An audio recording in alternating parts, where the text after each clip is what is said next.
If you had the unfortunate experience of being in a relationship where you felt this push pull, it feels absolutely horrible. It creates a dynamic where the person you're in a relationship with who is manipulative and just uses their words to string you along, ends up telling you the exact right thing and giving you tiny little scraps, which is intermittent reinforcement to get you to chase them. And it's just awful dynamic.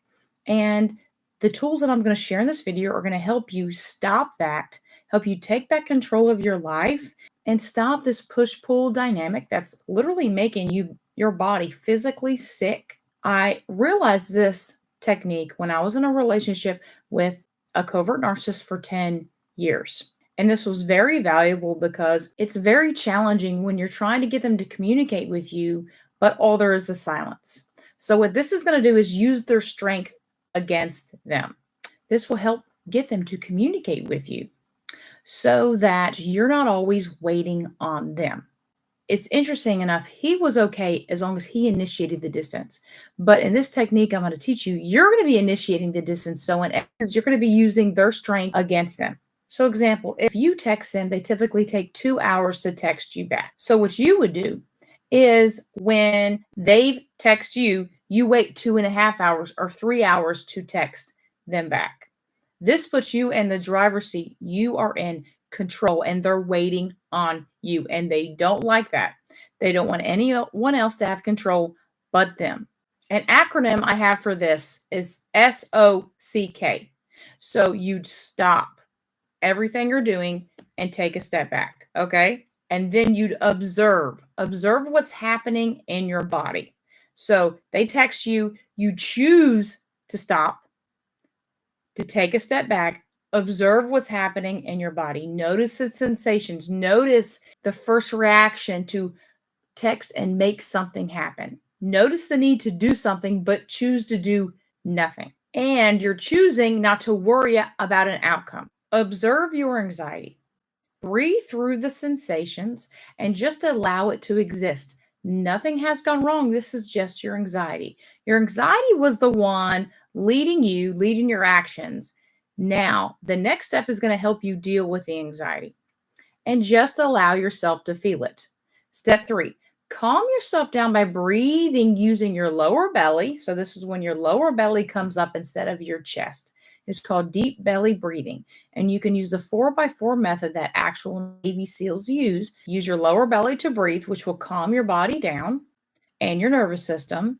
And then self-soothe yourself with positive self-talk. And you can journal out your anxiety, fears, everything that's coming up. Keep journaling until you feel better, okay? And K is you keep the distance.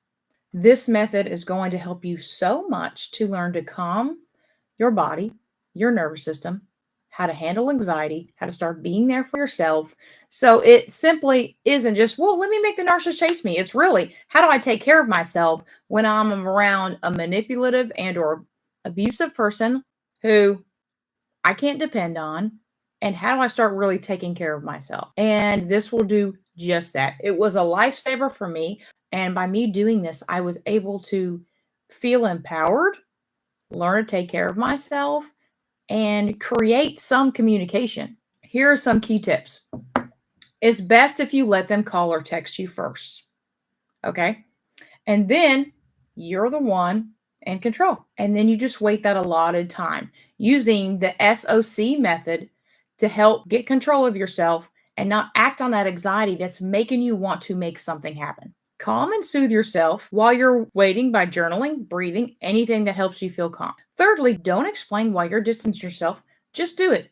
Act normal. Finally, text the way they do. You may not want to start this off at first. If you're usually send a whole paragraph, just start slowly weaning that down because it can make them very antsy and think that something is wrong when you start texting different. So eventually you want to get to the point where if they're texting 5 words, you're only texting 5 words. This works because narcissists have the attachment style.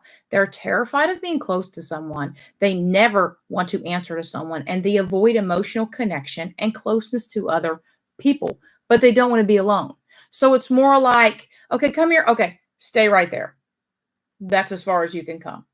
And the method that I'm teaching you, you're saying you're the one initiating the distance and you're saying, hey, you stay over there because you're not safe or trustworthy. And I want to be in control. I'm taking back control of my life.